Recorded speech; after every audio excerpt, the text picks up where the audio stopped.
Soy Renee Scott y estoy emocionada de estar aquí.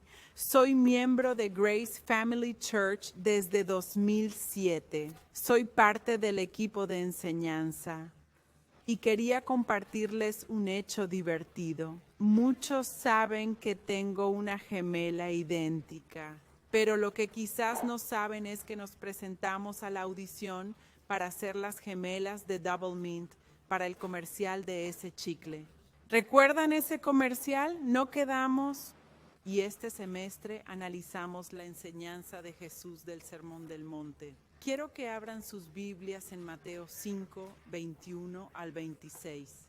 De ahí partiremos. Hablaremos de la ira y la reconciliación. Mientras buscan en sus Biblias, si no tienen una, está bien. Pueden buscar en Google Mateo 5, 21 al 26. Esos son los versículos base. Y mientras lo están abriendo, déjenme darles contexto. Cuando Jesús aparece y elige a sus discípulos, a esos hombres que lo seguirían, Él es un rabino, ¿cierto? Así es como lo conocen.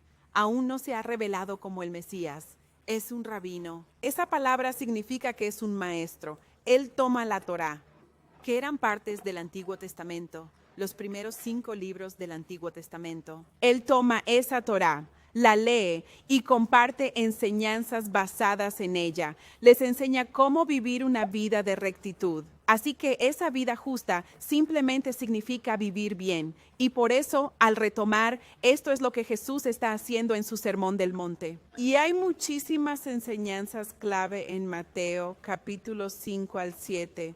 Todo desde la lujuria, el matrimonio, el adulterio. Y hoy nos vamos a enfocar en la ira.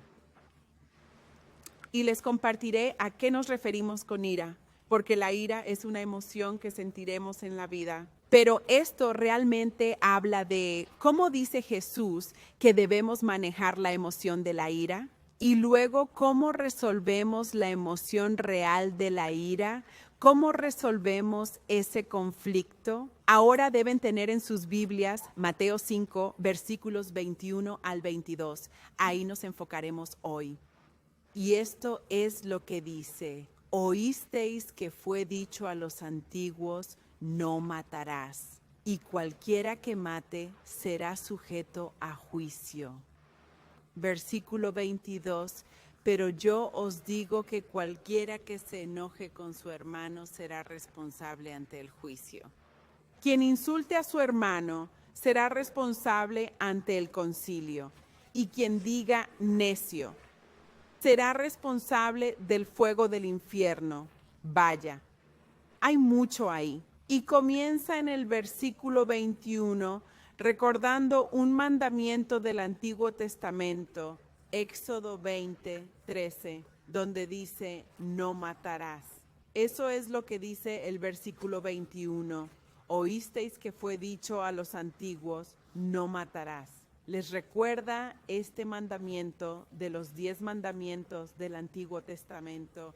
Era su guía en ese momento. Y muchos andaban por ahí orgullosos porque, seamos honestos, no andaban apuñalando, matando o asesinando. Así que sentían que estoy bien, este mandamiento lo tengo cubierto. Pero lo que Jesús hacía durante esta enseñanza era dar una comprensión más completa de por qué se hizo la ley y su significado actual. Miremos el versículo 22, porque ahí se centrará mi enseñanza. Y esto es lo que dice de nuevo: pero yo os digo que todo el que, quiero que subrayen o resalten, todo el que se enoje con su hermano será responsable ante el juicio. Casi refleja lo que se compartió en el versículo 21, donde dice, no matarás, y cualquiera que mate será responsable ante el juicio. Así que eso es lo que está diciendo sobre si estás enojado con tu hermano, serás sujeto a juicio. Luego dice, quien insulte a su hermano será responsable ante el concilio. Y quien diga necio será responsable del fuego del infierno. Ahora esto desglosa la ira de una manera muy diferente a lo que muchos pensaban o incluso se daban cuenta, especialmente el paralelo con el asesinato. Así que no debería haber habido ningún orgullo adicional de, oh, bueno, no estoy asesinando, tengo este mandamiento cubierto. Porque en resumen, lo que este versículo, el versículo 22, está haciendo es equiparar el acto de asesinato, trazando ese paralelismo con la ira injusta. ¿De acuerdo? Ahora, aquí se hablan de 3 tipos de ira. Ira con el hermano o la hermana. Insultar a un hermano o incluso las palabras necio. Y vamos a profundizar en lo que eso significa. Hablaremos de cada uno, pero primero déjenme establecer. La ira es una emoción que sentiremos. Jesús la sintió, nosotros la sentiremos. Lo que este texto describe de nuevo es la ira injusta. La ira viola el mandato de Dios de amar cuando es injusta. No está de ninguna manera alineada con el mandato de Dios para nosotros como sus seguidores de amar. Así que esa primera parte en el versículo 22, donde dice que todo el que se enoja con su hermano, ¿cierto? Porque la ira es cuando hablamos de ira injusta. La ira solo se justifica cuando alguien ha sido agraviado y estás enojado porque esa persona ha sido agraviada. O el honor de Dios está en juego. Lo que no está describiendo es la ira hacia tu hermano, tu hermana, tu familiar, tu compañero de trabajo, tu vecino, solo porque no hicieron lo que tú querías. Les daré un ejemplo. Alguien te miró mal, ¿verdad? Y estás lleno de ira o te ofendes fácilmente, has creado una narrativa, te ofendes fácilmente y realmente no tiene lugar para el tipo de ira que estás sintiendo. O no te gustó lo que alguien publicó en redes sociales. Quizás es diferente a tu punto de vista y debido a que esa persona lo publicó, está sirviendo y rumiando con ira. Ese es el tipo de ira del que estoy hablando. Y en esos ejemplos, eso es realmente algo mezquino, ¿verdad? Seamos. Hay que llamar a las cosas por su nombre. Es muy mezquino cuando a nosotros, como creyentes, se nos ordena amar. Y la ira, si no se controla, y si está en el lugar equivocado e injusta, es una emoción peligrosa que puede salirse de control en un periodo de tiempo muy corto, ¿de acuerdo? Así que todos recuerden lo que dice. Todo aquel que se enoje contra su hermano será sujeto a juicio. Y luego pasa a quien quiera que insulte a su hermano, será sujeto. Insultar a un hermano era muy grave entonces y era responsable ante el concilio. Piensen en los tribunales hoy en día. Era una palabra de desprecio. Así que esto es sentir desprecio o desdén por alguien o algo. Tus palabras son hirientes. Les doy un ejemplo de esto, de insultar a un hermano. Haces que una persona sienta que está por debajo de ti. No la respetas porque está por debajo de ti. Y les hablas de esa manera. Los insultas de esa manera porque esa es tu mentalidad. No te debo nada. Y caminas y hablas de manera abusiva porque estás lleno de ira. O quizás estás inventando palabras, historias, narrativas falsas sobre una persona, chismes. O hablas de un colega, un vecino o un jefe. Estás insultando a ese individuo. De eso se está hablando aquí. Una palabra de desprecio. Y Jesús dice, no serás sujeto al concilio si haces esto. Ahora, llamar a alguien tonto. Esto dice al final del versículo 22, y quien diga tonto será sujeto al fuego del infierno. Ahora esto me obligó a investigar. Recuerdo que cuando era niño nos castigaban si usábamos la palabra tonto. Era como una palabrota en mi casa. Si usabas la palabra necio, y yo solo pensaba, ¿por qué? Es decir, ni siquiera veo por qué eso es algo que no deberíamos poder decir. Pero este versículo realmente recalca. Ahora, esto es más que solo llamar a alguien tonto o estúpido. Lo que esto está diciendo es que significa un necio moral que debería estar muerto. Alguien que debería estar muerto o a quien has condenado a muerte con tus palabras. Eso es lo que se está discutiendo aquí. Así que déjenme dar un ejemplo, porque he estado tratando de dar uno, porque siento que si no doy un ejemplo, pueden pensar que no estoy viviendo así. Así que esto realmente no me aplica. Pero si alguna vez han oído a alguien decir, ¡cállate! Y tú probablemente conoces esa palabra del medio. La he suavizado porque estoy en el santuario y quiero honrar donde estoy. Pero solo para decir eso, que Dios te condene. Eso significa que estás invocando al Dios del universo, al Dios soberano y santo, para que condene a quien quiera que le hayas dicho eso, al infierno. ¿De acuerdo? Piensen si alguna vez han usado eso, tal vez conduciendo, estaban enojados y dijeron, o están teniendo una pelea o desacuerdo con un cónyuge o amigo. Esas palabras son importantes y Jesús lo aborda directamente. Jesús dice que quien pronuncia tal maldición está en peligro del fuego del infierno. Eso es lo que dice. Quien diga tonto será sujeto al fuego del infierno. Recuerden, Dios es amor. Nos ordena como sus seguidores amar. Ese es el punto que está tratando de recalcar. La ira contiene semillas de asesinato, abuso del lenguaje, amargura y rabia. Recuerden, no hablo de que estén enojados porque alguien se equivocó. No estoy hablando de ira, porque Dios, hay una razón para esa ira justa. De lo que estoy hablando es de esta amargura arraigada y llena de rabia, abuso, ira. De eso estamos hablando. Ahora, sé que es mucho y pueden verse en una de estas tres áreas de ira.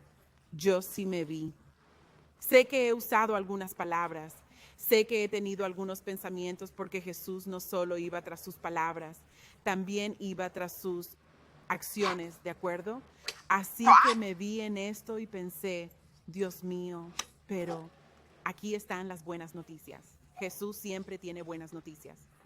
Él habla de cómo manejamos entonces nuestras emociones de conflicto. Esa es la pregunta que estamos haciendo.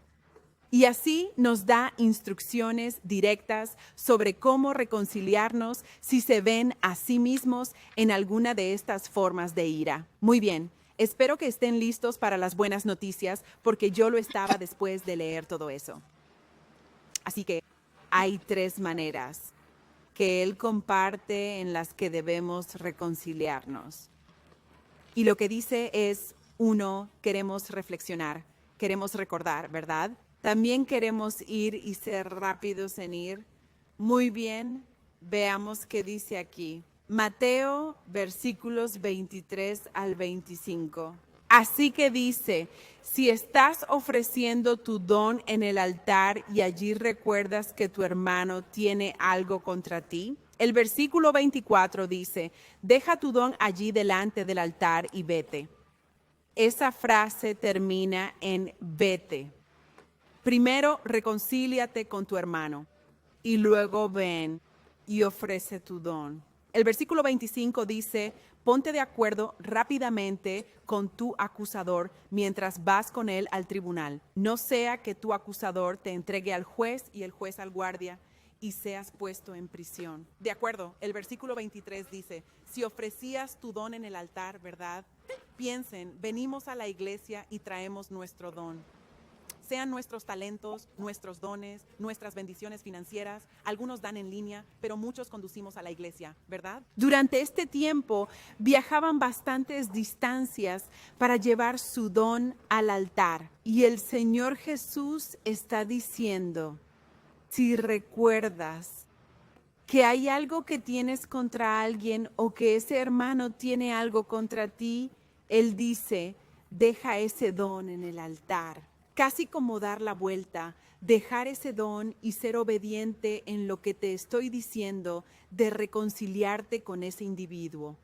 Primera de Samuel 15, 22. No lo tenemos en pantalla, pero si pueden anotarlo. Primera de Samuel 15, 22 dice, la obediencia es mejor que el sacrificio. Este versículo recalca ese punto.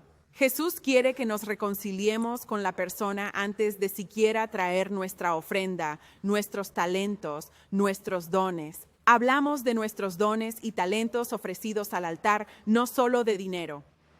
No tiene caso traer una ofrenda a Dios y te quedas ahí sentado con esa ira. Y recuerda, la ira de la que hablo es esa.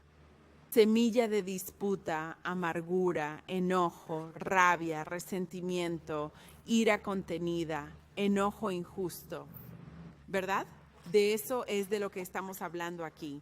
Y luego en el versículo 24 es como, ve, arréglalo. No retrases tu obediencia porque la obediencia tardía es que desobediencia, sé rápido. El versículo 25 dice, si te equivocas, admítelo rápido. ¿Y qué pasa? Aplastas el orgullo, aplastas el orgullo. Caminas en humildad porque recuerda, Dios es un Dios de amor y nos manda como sus seguidores, como sus discípulos a vivir ese mismo amor. Entonces, este es mi reto y con esto voy a concluir. Aquí está mi desafío para ti. Esta semana quiero que consideres a una persona. Tal vez tengas varias, pero solo te pido que pienses en una persona con quien has tenido tensión. Tal vez haya distancia, conflictos sin resolver. Y quiero que ores. Quiero que pidas humildad y quiero que ores por coraje. Y luego quiero que des un paso hacia la reconciliación. Quizás sea un mensaje de texto, tal vez una llamada telefónica, o quizás sea una conversación en persona real. Pero sea lo que sea, quiero que tú intentes y logres la reconciliación con esa persona. Deshazte de ese enojo. Hay mucha libertad al hacerlo. Recuerda, Jesús no dijo, espera a que vengan a ti. Él dijo que el recuerdo de ello ve. Y así que cuando sabes mejor, haces mejor. Y ahora sabes mejor. La palabra de Dios es muy clara. Considero que la palabra de Dios es clara en esto. Reconcíliate, muestra amor. No dejes que el orgullo te domine por completo. Ve y sé obediente, porque tu obediencia puede restaurar la paz, profundizar tu adoración y liberar tu corazón. Oremos. Padre Dios, te damos gracias, Padre, por tu lección sobre el enojo y la reconciliación. Y Señor, ruego ahora mismo que abras los corazones de cada oyente, que traigas a su memoria cualquier discordia, cualquier enojo, Dios, que pueda estar tan arraigado. Señor, desenraízalo ahora mismo en el nombre de Jesús. Recuérdales quién es esa persona. Están pensando en alguien ahora. Y Señor, ruego que obedezcan mientras se preparan para repasar las preguntas y estudiar más a fondo estos versículos. Dios, estás con ellos en el nombre de Jesús. Ves cada lágrima, cada dolor. Y Señor, dales el coraje para lograr la reconciliación. En el nombre de Jesús oramos. Amén.